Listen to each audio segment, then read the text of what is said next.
What's up, guys? Welcome back to another episode of Married to Reality. It's the Last Resort edition. I'm your co-host, John, here with my wife. And co-host is the one and only Teresa right there. Hello, everyone. How's everyone doing? Why did you pause? Why are you laughing? Because of my voice. No, that's how it always sounds. Does it? Yeah, I always get this high pitch. You just realized your voice sounds funny? You just realized you have a funny voice? Do I have a funny voice or do I just make it funny sometimes? You definitely make it funnier sometimes. I would say it's one of the funnier voices in the family. Who else has a funny voice? My dad can do a funny voice sometimes. Can he? I think he does. Sometimes he talks like a duck. Really? You've never heard him do the duck? No. He's like, he does that. He'll do a little Larry David once in a while. Does he? Yes. Do you even know my dad? I know. Me and your dad are twinsies. Yeah. You do the LD. I do LD all the time. Pretty good. Yeah. All right. I guess you have the funniest voice in the family. I guess I'm the funniest voice in the family. It's decided. All right. It's decided. Well, here we are, folks, with the funniest voice in the family, and probably somewhere right in the middle of the pack over here. Here to talk about The Last Resort. This was my kind of episode. Let me just pause. You have a very nice voice, by the way. I don't think so. You do. That's not what my rabbi told me. Well, He said, John, step away from the microphone. Well, it was about singing. Yeah. I think my singing voice is better than my speaking voice. You think so? Oh. I think your singing tis voice. I think your singing voice is good. Mm-hmm. That's the right answer. I think your regular voice, like you have a nice voice. I've heard mixed reviews. From who? Someone once told me in middle school, was it high school or middle school? Either or, that I had a voice for radio. And You do. Boy, did that make me feel good. You do. And then my rabbi had told me to step away from the microphone. And so I think that kept me humble. I fall somewhere in between. That's where I say I'm middle of the pack. I attempted to take singing lessons. And after one class, they called my parents and say not to waste money. Yeah, that's exactly what happened to me. And then my dad called back and he was like, no, he called back and he's like, how dare you tell a young Jewish boy to step away from the microphone when he's leaning into his barucha? My dad told them, I told her. Yeah, finally, I hope she listens to you because she wasn't listening to me. He's like, I told my wife that was a bad idea. It's like the first time I came and visited you in the Czech Republic, and your recorder, or as you so affectionately refer to it as your flute. It's the flute. Your flute, guys, it's a recorder, was leaned up, propped up against your bookcase, and you're like, oh, look at my flute. Shall I play you a song? And you started playing me a song, and your dad was like yelling, are you trying to make him go home? Do you want him to break up with you? He did that. He doesn't really support your musical endeavors. He did not. He once tried to teach me play the guitar, and after half an hour, he cursed me like 5 times, and he said never to touch the guitar. Your dad has many good qualities. I would say patience is not one of them. It's very true. That's why everyone always asks me, Teresa, your dad plays the guitar. He plays the giant violin. He's in like 5 bands. Why don't you play that instrument? And I always say, I wanted to. Yeah. But he said, do not touch it. Yeah. Yeah. Anyways, we're not here to talk about our families. We're here to talk about the messed up families of the 90-day family. We're here to talk about the Last Resort. And I like this episode a lot. I thought last episode was a little sleepy. Episode 5 was it was a little, we called it, I think, the party drawer of episodes. And I still, the miscellaneous draw, the tchotchke draw, and I stick to that. This episode, it had highs and lows. It had a story arc. It had ins and outs. It had inflatable dolls. It had revelations. It had girls' nights and guys' nights. It had it all. It had it all. And I loved it. I loved it too. It was a good one. Good. I'm glad we had some making up. And making out. Yeah, that unfortunately too. Yeah. Yeah, it was the only thing that I wish I did not see was small ad attempting to have sex with Liz during Kama Sutra class. No one wants to see that. No one wants to see that. It's like an advertisement for their OnlyFans that I'm sure is just... Wait, they have OnlyFans? No, but I'm sure we're just months away. Please don't. So we'll talk about all that and more. Before we do, real quick, a little business.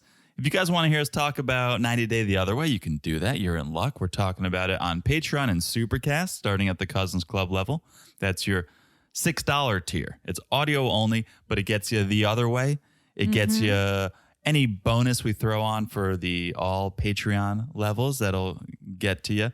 And once in a while, we do holiday bonuses. 'Tis the season, so we may start to do some of those. You'll get that at all levels.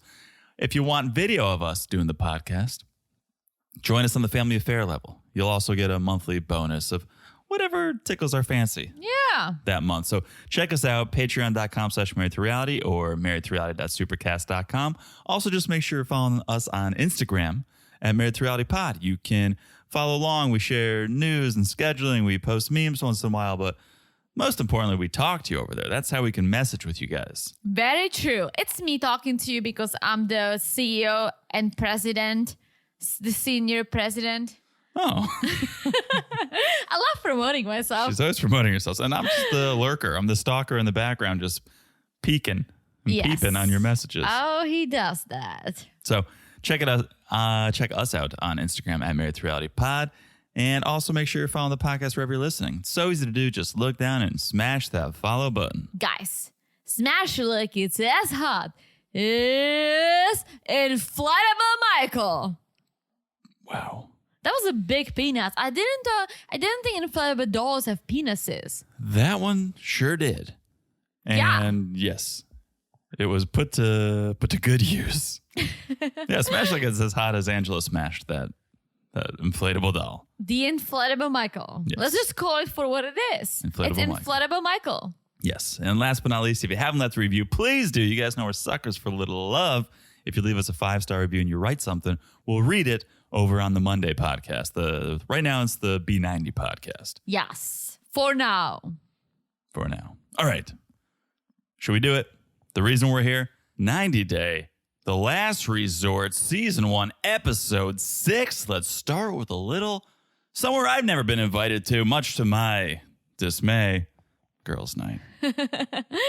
Let's talk about it. I wanted to invite you to my bachelorette party. That was a girls' weekend. I should have invited you. We should have had those, whatever you call it, like Kevin and Stacy. Yeah. Jack and Jill. I knew you guys use like male and female names. Yeah, we should have done that. Yeah. No? Yeah. You would not want me at yours? Yeah. Really? No. Okay, I'm taking it back. I would not invite you to mine. I feel like the wedding is the Kevin and Stacy. That's everyone coming together, right? We don't need 2 Kevin and Stacys. I guess. Too much. Okay. All right. Girls' night. Who orchestrated this? Because at first I thought Liz invited everyone to come together, but Molly's the one who's having a trunk show. Molly's the one who's doing a pop-up shop. I think it's Molly. It makes a lot of sense. I'll tell you why. Are you ready? Yes. You should have said it like JT. Are you ready? That? Yeah. What does he say? What song is it? You're the one who said, "Are you ready?" I know. Are you ready? Yes. Huh? Okay. Go. It's Molly's room for 3 reasons. 1, Molly is the only one who has room for herself. Kalani does too, but she has kids. And Colini, right? Molly is doing the trunk show. I don't think she would move all her stuff to someone else's room. I think for a little free advertising, but okay. And 3, Angela rolls in with 3 drinks, meaning it makes sense because she basically only likes Kalani and Molly. So someone had to invite her. I don't think it was Liz. I don't think it was Yara. Okay. Well, that makes sense. They all show up. They're all there. It is awkward because Angela does have some beef with Liz, also has some beef now with Yara. But Kalani's like, let's just cut the tension. Let's hash it out. Let's all get on good terms so we can have fun.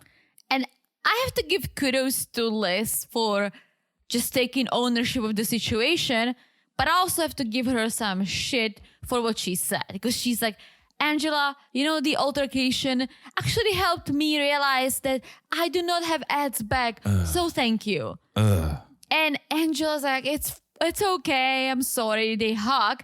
And she tells the cameras, Liz is a good person. I mean, I'm the bitch. But Liz is a pushover. Liz is a doormat. And Angela's That's a horrible thing to say. Why? She just gets walked all over. Oh, that's what you meant. And she's okay with it. Angela, on the other hand, is probably only okay with Liz now because she apologized. So, okay, you gave me the power. You're respecting me. Yeah. So I'll be okay with you. But yeah, this behavior saying, oh, thank you for basically disrespecting me and my relationship. Thank you for yelling at me, right? Thank you for shitting on me in front of everyone and the cameras and other couples. That's the behavior that allows her to succeed in a relationship with Ed.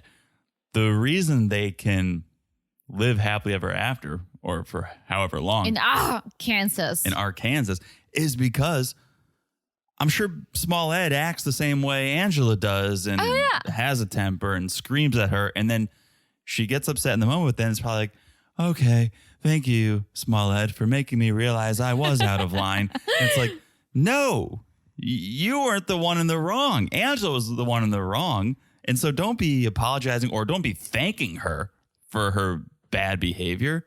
I totally agree. But unfortunately, this seems to be her personality.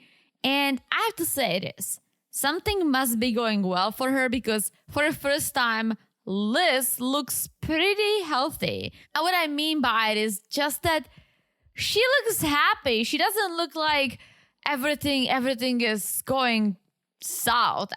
That's what we've known her for the past couple of days at least. She was just mad and fighting with small Ed and she was constantly upset and she looks good. So good for her. Yeah, well, it's because I think for once she's having fun. I think Ed is in his past life regression session. And so she's been able to break free of that ball and chain. She's got a little weight off her shoulders. For sure. She's having girls' night. She's having fun. And this is what life could be like sans Ed. Yes. And it shows like there is a big difference between this Liz and a Liz 2 days ago. Yes. She just has a glow that she did not have. Well, small Ed is toxic. Toxic. Small Ed is like smoking cigarettes. It's bad for your health. It's bad for your appearance. It's just not good for you. It just tastes good. No, I'm not saying small Ed tastes good. I'm talking about cigarettes. It was a big part of my lifestyle. I smoke once a year with your mom and with you, but you don't smoke. Okay. So everyone's putting the beef behind them. They're all on good terms. And Maya's like, all right, ladies, time to plug my business. I packed my suitcase with a ton of lingerie. I have a mini store in the back. Let's do it. For a little promotion. Let's do a little fashion show. Yes. So let's kick it off with Liz. And she goes first. And as she's getting ready, we have this little chit chat with Yara. And she's not on board because she says, growing up, my mom used to tell me that my nose is too big and that I need to improve. And so she doesn't feel the confidence. Here is my hot take, right? Mm-hmm. Yara's beautiful. And I think she has a healthy level of confidence.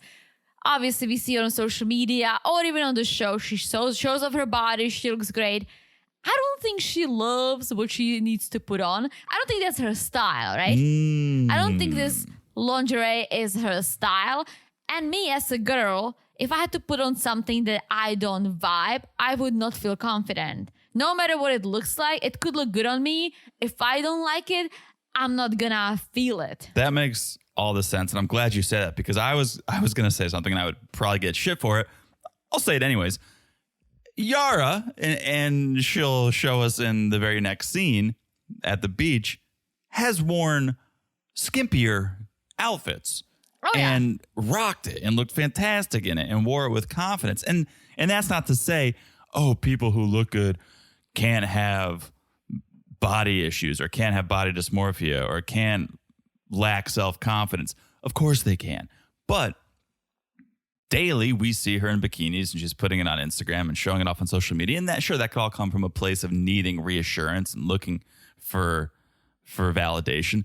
But I think what you're saying makes so much sense. Yeah, Molly's style is probably not Yara's style. And wearing clothing that's not your style or that you didn't choose, it's hard to feel good in it. Especially clothing like this. If it was jeans and a t-shirt, I'm sure she would be just, sure, I'll put it on for fun, right? It's lingerie. If it doesn't fit right, you just don't want to promenade yourself around. So again, I'm not taking away from her not past life drama, from her childhood drama. I get it. Trauma. Moms can be... Trauma.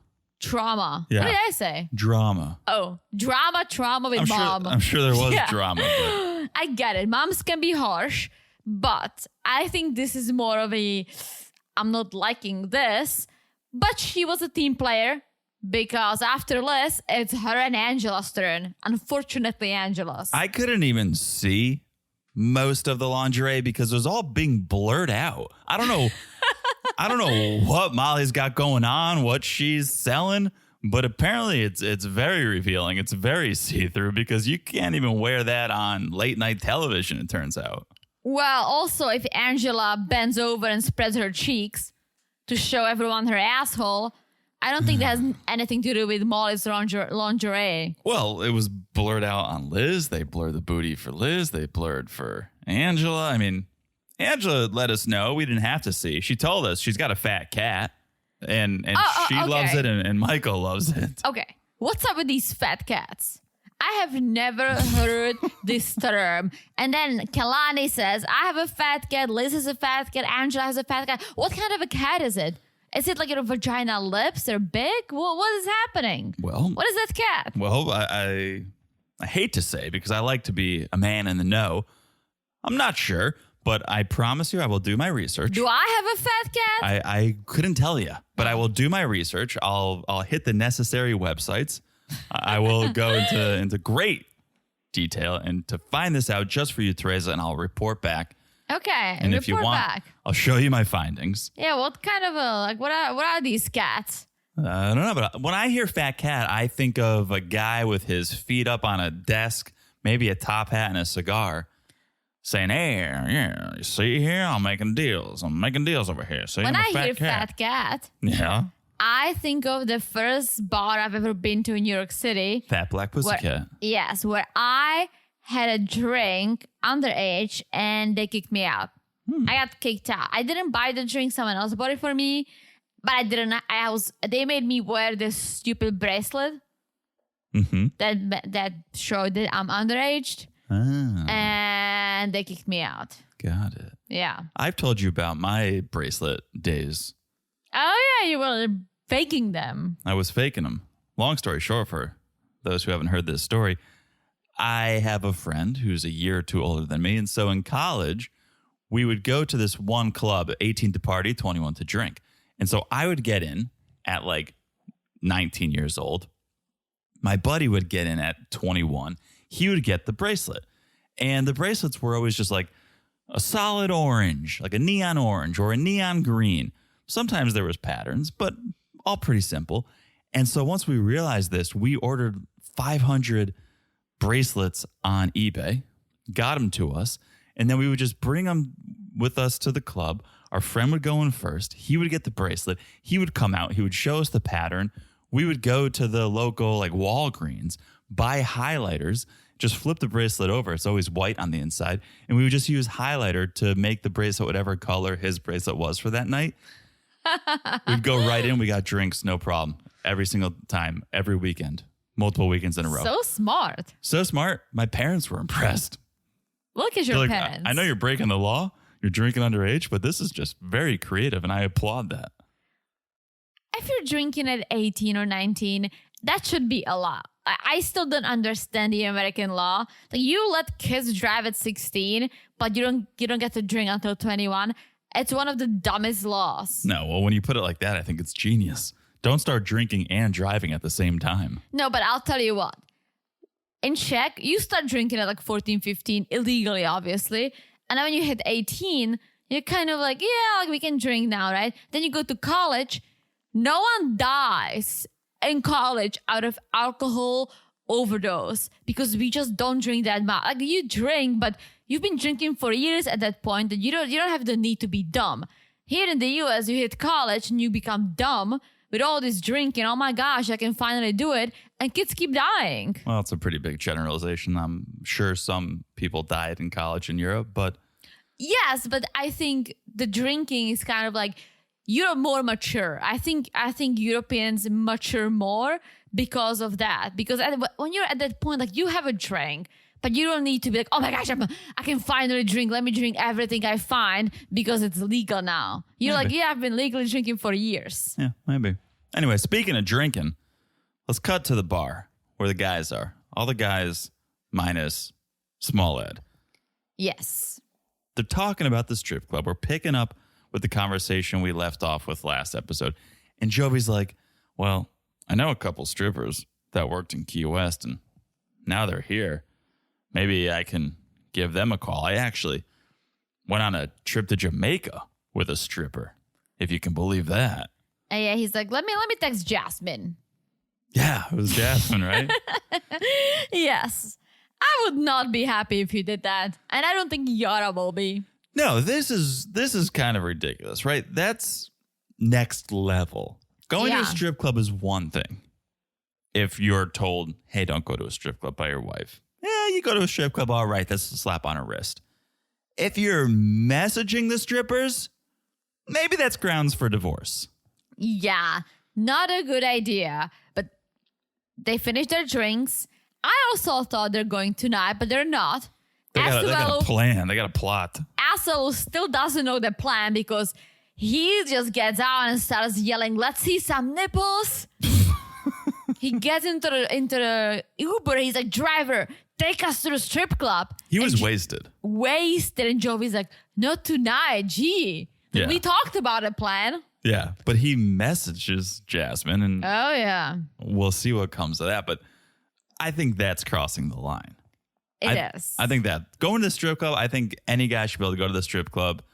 It's look, don't touch. I would say that's the rules if you're in a relationship. If you want to pay for a lap dance, fine. I think it's a waste of money, but you do you. But if you're getting strippers' numbers and messaging them once you're married, that might be crossing the line. Yeah, it is crossing the line. That might be crossing the line. I'm very curious to see what's going to happen because they need to go on the next episode, right? They'd have to, right? Or after? I don't know. They need to go soon. You guys better go soon. And I guess they did it on his season. I was going to say, are they going to bring cameras into the strip club? Maybe. They did it at the Hustlers Club. Yeah. I mean, the strip clubs are usually more private. They're not like corporations or chains. I know, but there's a few things going on there. Do the strippers want to be stripping on national television? Do the patrons in the business want to be on camera? There's a couple things going on there, but they did film in a strip club a couple seasons ago, so they may. We'll see. I think right now is a good time to take a break. Let's do it. When we come back, it'll get even wilder. All right? Let's take a break. We'll tell you about our sponsors for this episode, and we'll be back in a second. Hey, guys. This episode is brought to you by Smart for Life. Between podcasting, traveling, and everyday life, John and I are always on the go, which makes it hard to plan and cook healthy meals every day. But thanks to Smart for Life, we never miss out on great tasting, balanced nutrition. That's absolutely right. Smart for Life is a doctor-designed health and wellness company that specializes in delicious and nutritionally balanced snacks with a focus on weight management and overall well-being. They have so many amazing choices from cookies to kits. But my favorite is their gourmet protein bars. Tell them your favorite flavor, Teresa. It's s'mores.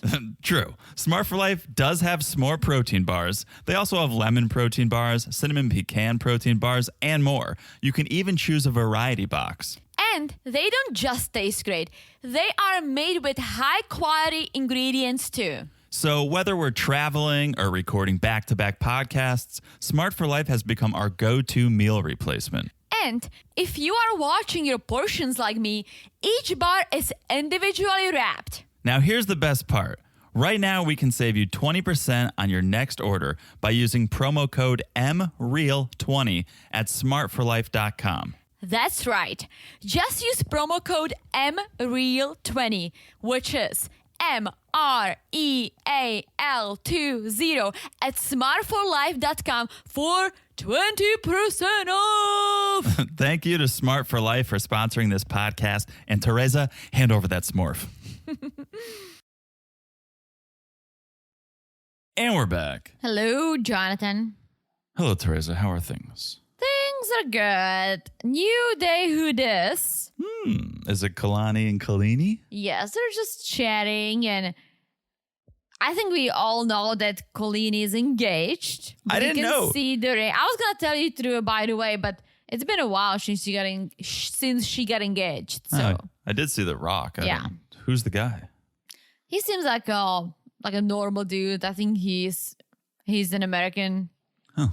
Yeah, Right. I don't think he's a 90-dayer or I don't think she brought him from Samoa or anywhere. I think he's a dude from wherever she lives or the U.S. at least. People would have killed to see her on The Single Life. Oh yeah, So- I don't think that's gonna happen. I don't think she loves to be on TV. I think she's okay being as the sister. I don't think she wants her private life to stop being private. Yeah. So, all right. But they're there. They're talking. The whole thing is that Kalani feels like she and Asuelu are in the friend zone. And she wants to feel romantic again, but she's always thinking about what he did. She's always thinking about her hall pass. So it's tough. And this is where we get a little taste that there's more she's been holding out on telling us. Yes. I want to know. There is more to his infidelity. Yeah. There's a whole lot more. Oh, yeah. So let's go to breakfast. Everyone's there minus Liz. Liz is hungover. Ed's bitching that he didn't get invited to go out with the guys last night. He says this is when I got hypnotized. So I guess maybe that's why he missed guys' nights. And Angela's like, oh, I was an Italian in my past life. I don't think so. Just because she's out of control. Yeah, that's her excuse. Yeah, no. I don't see Angela being Italian. I think Angela in past life was Angela. Yeah. Ed was like, yeah, I was skeptical, but I came out with some perspective. And we had some friends call in saying, I think the whole past life regression thing, I think Ed was BSing it. Oh, yeah. And yeah, I think that was our conclusion too. Not saying the entire idea of past life therapy Regression is BS, but I do think Ed was putting on quite a show, like the entertainer, like the leprechaun that he is. I guess, but I almost feel like if he was gonna make it up, he should have made himself be more majestic, unless he wanted a sympathy. I think it was just too on the nose. It's like a leprechaun is a small entertainer. Yeah. Okay. Well, Small no, as that's a not true. Leprechauns are running around Ireland collecting gold, whatever. They appear at the end of the rainbow. I know, but they're entertaining. How? You don't see them. What are you talking about? You go to a St. Patrick's Day parade, they're out there. You go to a Celtics game, they're out there. What's a Celtics game? The basketball team. Ugh, I don't know anything about that. Their mascot is a leprechaun, I'm pretty sure. Oh, okay. Are they Irish? Yeah. Is it an Irish basketball team? I don't know. Ireland played basketball. Boston is very Irish. Oh, And Boston. Oh. what did you think I said? The Boston Celtics? A Celtic? You just said Celtics. Huh. Anyways, let's not get into sports. That's way out. I know more about fat cats than I know about sports. Yeah, I don't know. I think he made some of the stuff up. Maybe he made it all up because he wanted some sympathy for being a shitty person. Mm-hmm. So, well, speaking of shitty people, Teresa, we start having a lovely breakfast conversation about eating the old ass. Yeah, first, Angela shoots Ed a photo of Liz from last night, and he's loving it. And this is what Kalani tells Ed. He's like, Ed, Liz is in the Fat Cat Club. What does that mean? Did they show each other their vaginas? I don't know, Teresa. Yeah. So apparently and I'm going to quote Angela, something about coochie, which I don't even know how to spell that. Is it the real word? Yeah. Really? Oh, yeah. Does it mean vagina? Oh, yeah. Okay. So from that, they move on to licking buttholes. Why? I don't know, but it was Kalani who started it. Yeah. Well, Angela wanted to lick Michael's butt, but he would not allow it. And so Kalani's like, all right, we need to know. Let's go around the table. Have you licked a butt or have you ever let someone lick your butt? Kalani says it's been a no for me both ways. Angela has never licked, but has had hers licked. Ew. That's how I feel. Ed says, oh, I've tossed a salad, and I love having mine tossed, although it is a little chalky. Ew. I don't even know what that means. Also, Ew. I agree with that reaction. It gets worse when Ed demonstrates. Yeah, it gets so bad that Asuelu pukes. At first, I thought he was joking. No, I thought he was like wasn't. just spitting out like his Greek yogurt or whatever. No, he legit threw up. And then the chain reaction of throw up was hysterical. It was like on The Office. Oh, yeah. I was trying to think what it reminded me of. But Yeah, when Pam did that and then Andy and everyone. yeah.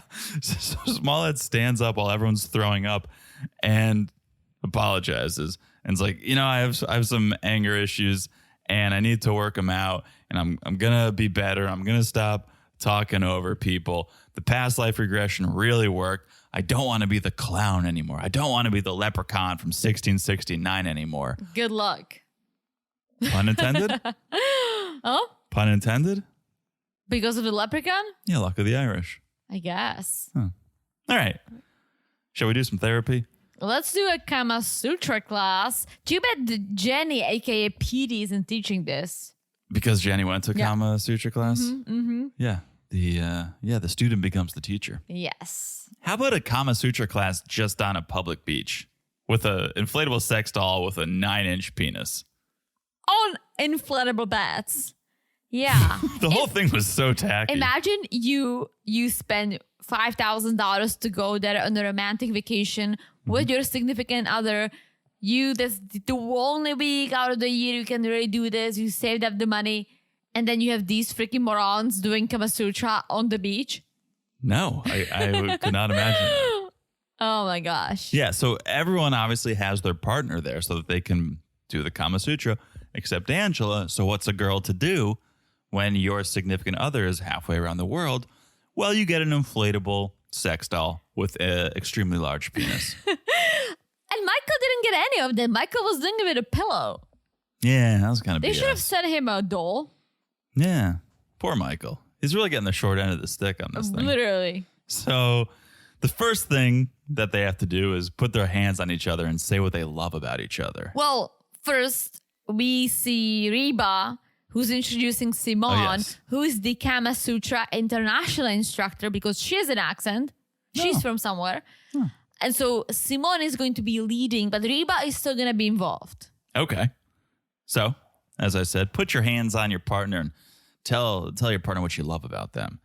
And we see Kelly and Molly, who are not in a great place in their relationship, but they've had their ups and downs on this trip. And Kelly's like, I don't want to make you uncomfortable by professing this intimate emotion on you. And Molly's like, well, I'm not uncomfortable. There was clearly something you loved about me at one time, but it's been lost.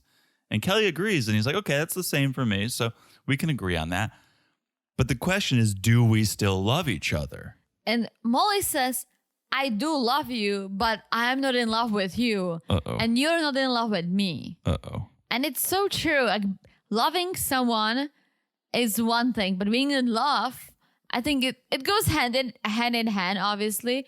But just loving someone is not enough. I don't think. No. Loving, we've talked about this before. You can love your family. Yeah. But you're not in love unless you're from Mississippi, probably. What does that even mean? Yeah, it's an incest joke. Okay. Well, I'm joking, Mississippi friends. Love you guys. But yeah, you're in love with your partner, and you love them. I think in love is a romantic feeling. In love is a sexual feeling.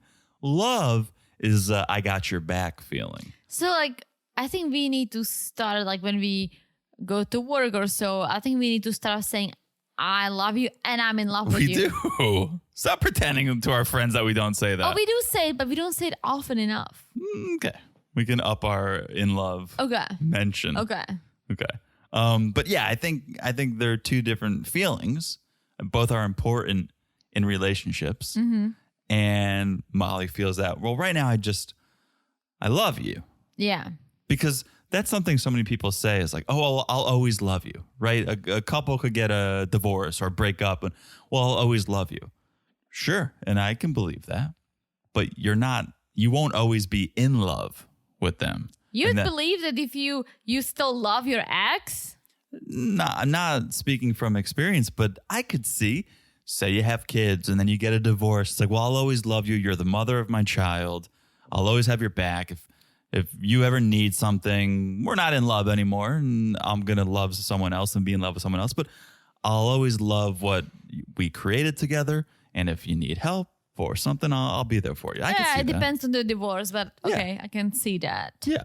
So when Molly says this, that we're not in love with each other, Kelly starts getting emotional. He gets again. Real emotion. At first, I was kind of like, this whole thing is BS. Why are they even here?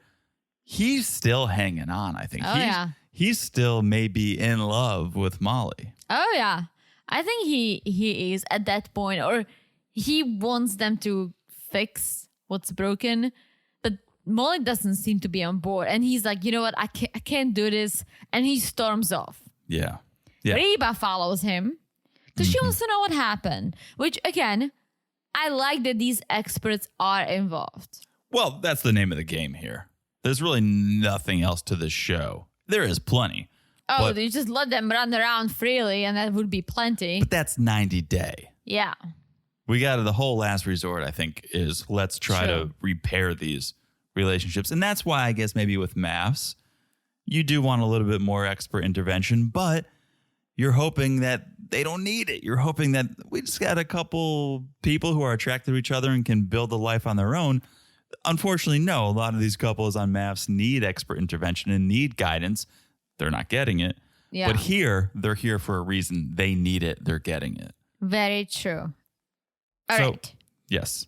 Back to Kama Sutra. Yes. So next is the fun part. Let's do the positions. Ooh, a.k.a. Angela banging a doll. Angela banging inflatable Michael. Liz banging a clown.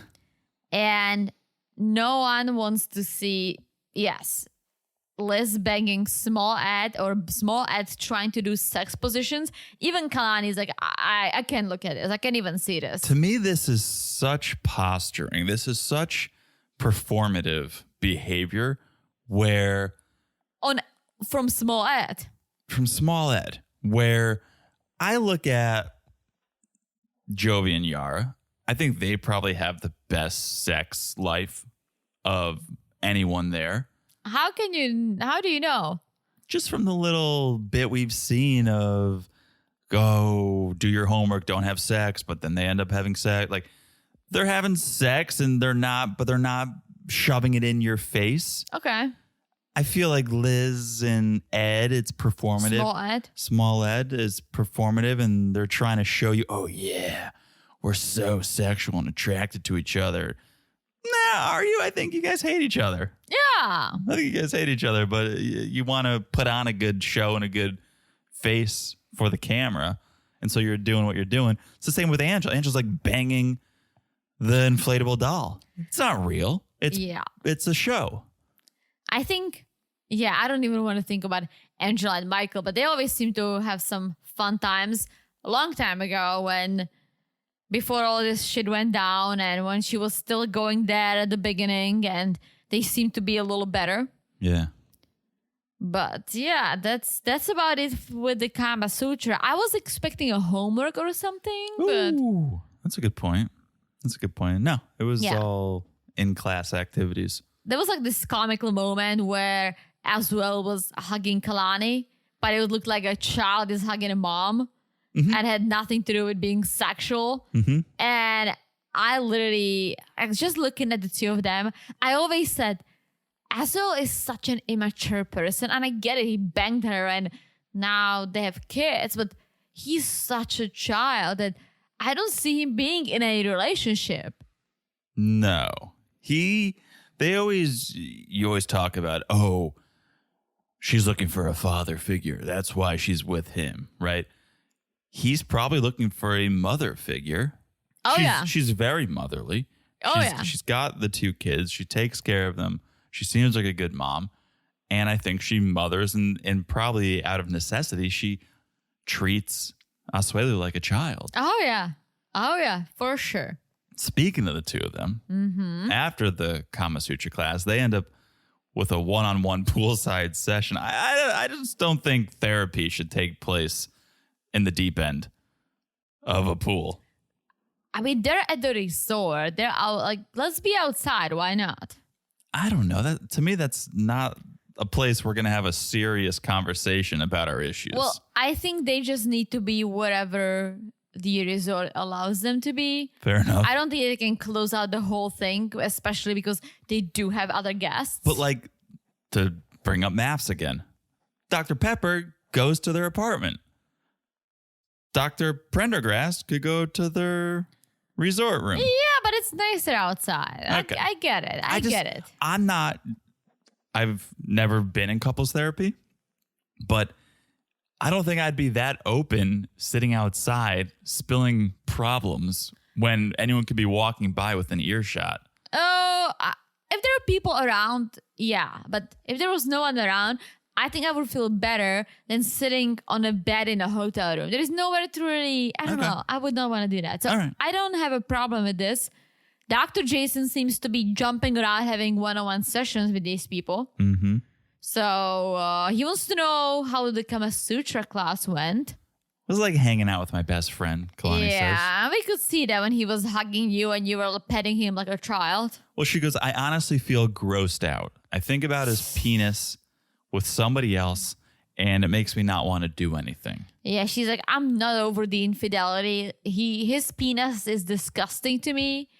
And she says she hasn't fully processed what happened, which is, I get it. Like, he did cheat first, but she also had her hall pass. I don't think this is about, oh, I'm so grossed out by Asuelu. I think she is, but I think this is all about, I'm trying, but she knows she can't do this. Her mind is with this hall pass guy, and she's just trying to get through this. I think that's half of it. The hall pass doesn't work for a multitude of reasons, but at the core, it doesn't work because it doesn't change the fact that someone cheated on you. Two wrongs don't make a right. So just because you were then allowed to go bang someone else, it doesn't erase the fact that Asuelu banged someone before. So he cheated on you. You weren't giving him the ability to go cheat like he gave you. He just cheated on you. So you're not going to just forgive that because you were able to bang someone. Of course, I don't think she should forgive. I think she's trying for the kids, but I also feel like she didn't expect, like, I think she's in love with this whole past guy, or she is, maybe if not in love, infatuated. She has feelings. Yeah. And I don't think she expected it. And now it's happening. And because of that, there is nothing she wants to have to do with Asuelu, because A, he cheated on her. She's not over it, as she shouldn't be. And B, there is someone else that is treating her the way she wants to be treated. And I think she's doing all this trying for the kids, but she knows it's not going to happen, because if you say your partner, you're disgusted by your partner because of what he did, there's no way you're getting over it. There's just no freaking way. It'd be very hard. Time does heal a lot. Yeah, it's always going to be in the back of your mind, especially because he did it first. And apparently there is more to the story. Okay, well, before we get to more, when Kalani's saying, yes, it's hard for me, I feel grossed out, Asuelu was like, well, this hurts to hear. I do take it personal, but I'll be patient and I'll work on it. And when he said that, I'm like, that's good. That's probably the most mature thing I've ever heard him say, is that I'm taking responsibility for this and I'm going to be patient and I'm going to work on it. But then we learn more about their relationship and Asuelu in particular. And I lose all respect for Asuelu because we get to a point where Dr. Prendergast says, don't focus on intimacy, focus on friendship, let it build. And Kalani goes, well, Dr. Prendergast says, give it time, says, let it build. But it's been years and I still don't forgive him for the shit from the beginning. And a producer says, well, what happened in the beginning? And this is where we learn it all. Kalani says, in the beginning, all right, well, since the beginning, Asuelu has been cheating on me. He cheated on me when we started dating. He cheated on me when I was pregnant. He cheated on me before we came here. Gee. So this is not a one-time thing with Asuelu. First of all, I don't know who he's banging. Maybe girls who I don't even know. I don't even want to say it. Who's banging him? He literally is a child. But second of all, it's so sad to hear her say that she stayed with him because she was pregnant. Well, so not to give Kalani too much shit, but if what I'm hearing is correct, she said he cheated on me when we were dating. Well, break up with him then. I get once you're pregnant, once you have a child. She was pregnant. While they were, I guess. So she got pregnant the first time they met. They just banged it out on that vacation and she got pregnant. That was the thing. That was the problem. It was weird how she said when we were dating, when I was pregnant, and the when I was dating sounded prior to pregnancy. No, they were dating while she was pregnant and I guess got engaged at some point because she flew back. I remember from their season. So it almost seems then like Asuelu is not even into Kalani. If he was cheating the entire time, it's more like, oh, I got her pregnant. I guess I have to be here for the kid, but I'm not into her. So I'm just going to keep banging who I want to bang. I don't think Asuelu is the sharpest tool in the box, as we all know, right? Mm-hmm. I think he has a very high libido. Like he always was trying to bang her. He was trying to bang the bedroom wall 2 episodes ago. And I think that's his problem. I think he just bangs whoever wants to bang him. I don't even think he needs to be attracted to someone. I just think he just goes with it. Yeah. I think he discovered sex once upon a time and he cannot stop. It's a big, sad revelation. So she's been getting cheated on their entire relationship. That's horrible. By Asuelu. It's insane. Yeah. And they have to, I guess she's thankful for the kids. Obviously, you love your kids. But she will be connected to him forever because of the kids. Yeah. At some point, you have to cut your losses, though, because this is no way to raise children with a father who is constantly banging other women. Yeah. I mean, they're done. I don't think they will ever get back together. Maybe one day. I don't see it. If he ever matures, I don't know. I feel the opposite of you. I feel that, they would be done if Asuelu cheated on her this one time. He got the yeast infection and then they gave the hall pass. I'd be like, all right, they're done. He cheated. They're done. She's excused this behavior time and time again. Why is now different? Because she did it too. And she realized that, okay, Asuelu wasn't giving me what I wanted. He didn't treat me the way I wanted to be treated. I didn't know any better. Now I have a guy who is there for me sexually, mentally, someone I can rely on, someone who is an adult, it seems like from what she's saying.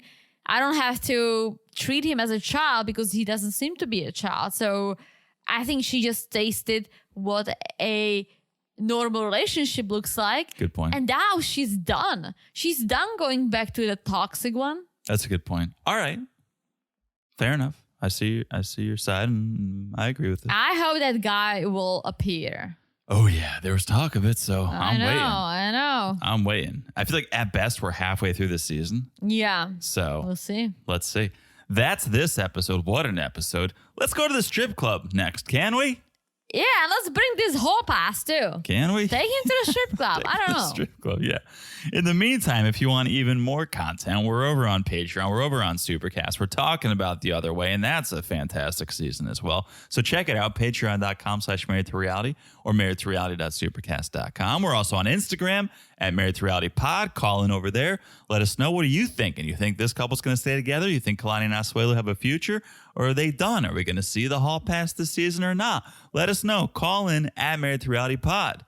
Also, make sure you're following the podcast wherever you're listening. It's so easy to do. Just look down and smash that follow button. Guys, smash it like it's hot. It's hopefully the next episode. All right. I sure hope so. And last but not least, if you haven't left a review, what are you waiting for? If you're listening to this part of the episode and you haven't left a review, I think now's the time. Now's the time. So please, if you leave a 5-star review and you write something, we'll read it on our Monday pod. That's the B90 pod right there. You'll hear your name, your review. It's beautiful. We love the love and we love sharing the love. So please, if you haven't left a review, please do that. And that's it. That's all I've got to say. I've said it all. I've said it all. You definitely have. I'm going to go research Fat Cat. I'll get back to you guys. All right. We'll talk to you guys soon. Bye-bye. Bye.